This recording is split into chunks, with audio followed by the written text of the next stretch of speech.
惯了，突然改变了生活作息，他肯定是不适应的。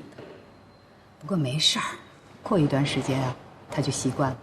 哎呀，也不知道少夫人是怎么劝少爷的啊。看来啊，这个孙媳妇儿娶的还是有作用的。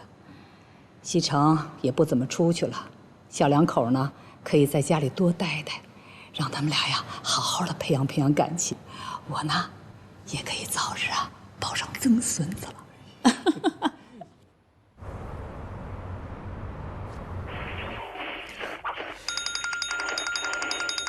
喂 ，Mr. Shaw， 来吃饭呢，好多美女啊！算了，最近我闭关修炼，你们玩吧，我不去了，拜拜。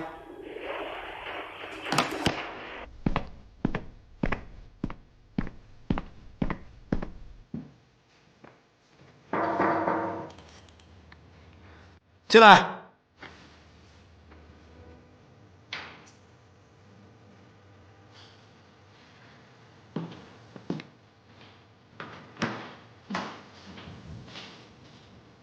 怎么了？顾总，关于城南那块地，我想向您请示一下具体的操作事宜。常副总，公司请你来是看中了你的能力，才给你这样的职位。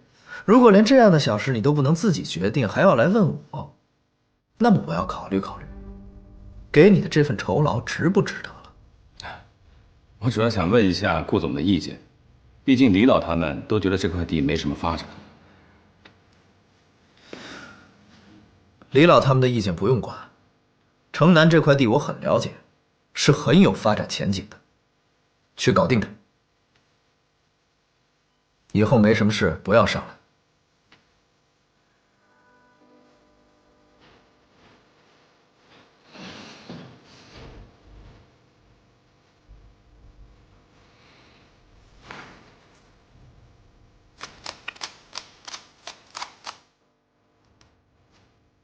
西城虽说这些天不出去了，但是他现在天天在楼下打游戏，没日没夜的。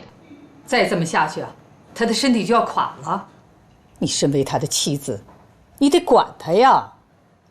可是老夫人，她不听我的呀。你不要找理由，那都是。